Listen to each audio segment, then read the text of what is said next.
ओसवाल कच्ची घनी सरसों तेल जो बना है राजस्थान की सौंधी मिट्टी में उपजी शुद्ध सरसों से। स्वाद और सेहत की जोड़ी कमाल। ओसवाल, हर रिश्ते का रखे ख्याल। नमस्कार, आप देख रहे हैं भारत टाइम्स न्यूज और मैं हूं आपके साथ छवि। भारत देश में छत्तीसगढ़ को धान का कटोरा कहा जाता है। किसान अनाज उत्पादन करते हैं और अर्थव्यवस्था में भी इसका सहयोग महत्वपूर्ण होता है।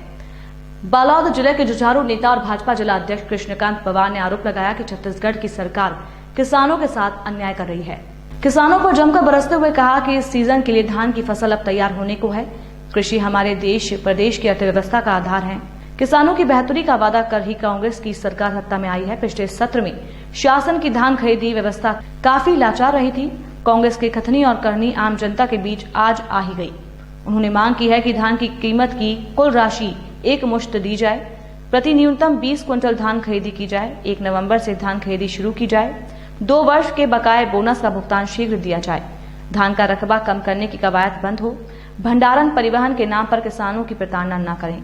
पीड़ित किसानों को मुआवजा दिया जाए।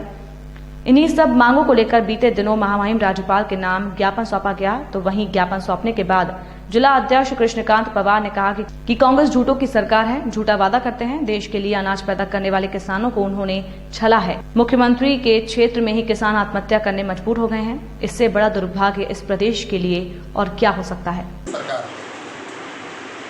उनका जन घोषणा पत्र लाए थे और उनमें नाना प्रकार के वादा किए हैं।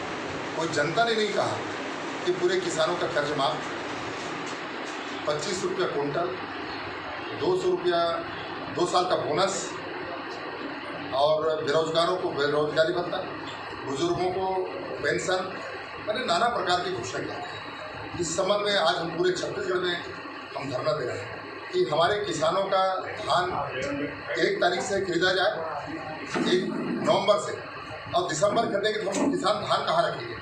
बारिश का समय है, खलिहान में भी नहीं रख सकते।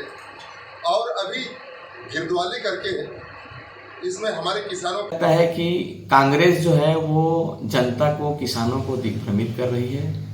न्यूनतम समर्थन मूल्य एमएसपी का अर्थ ही है कि इससे कम रेट में धान या गेहूं या अन्य जो फसल है, जो 19 फसलों के समर्थन मूल्य में खरीदी की जाती है, उसके लिए सरकार द्वारा घोषित रेट से कम में खरीदी नहीं की जा सकती।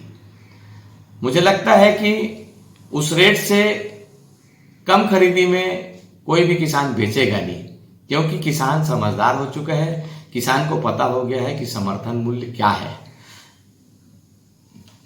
जो सरकार है उसने बहुत अच्छा ये कदम उठाया है। इस पे मुझे लगता है कि बिचौलिए भी जो किसानों को दबाकर, किसानों को ब्लैकमेल करके जो धान बेचते थे, खरीदते थे, फिर से लेना इसी पे। 65 साल से इस देश के सारे किसानों ने पिछले सरकारों का दंश भोगा है। न्यूनतम समर्थन मूल्य तय होता है और न्यूनतम समर्थन मूल्य की खरीदी की कोई माई बाप नहीं होती थी।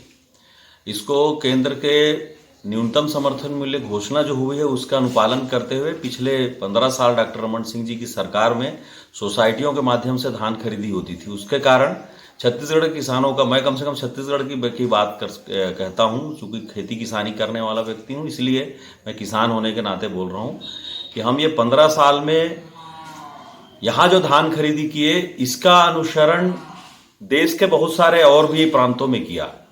उस परिस्थितियों को समझते हुए, सारे देश भर के किसानों के आवाज को समझते हुए नरेंद्र मोदी जी जब दूसरी बार सरकार में आए तो ये 3 विधेयक जो लाए, ये तीनों विधेयक सिर्फ किसानों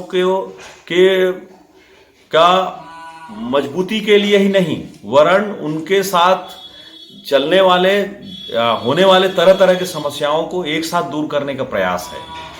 निश्चित ही किसानों को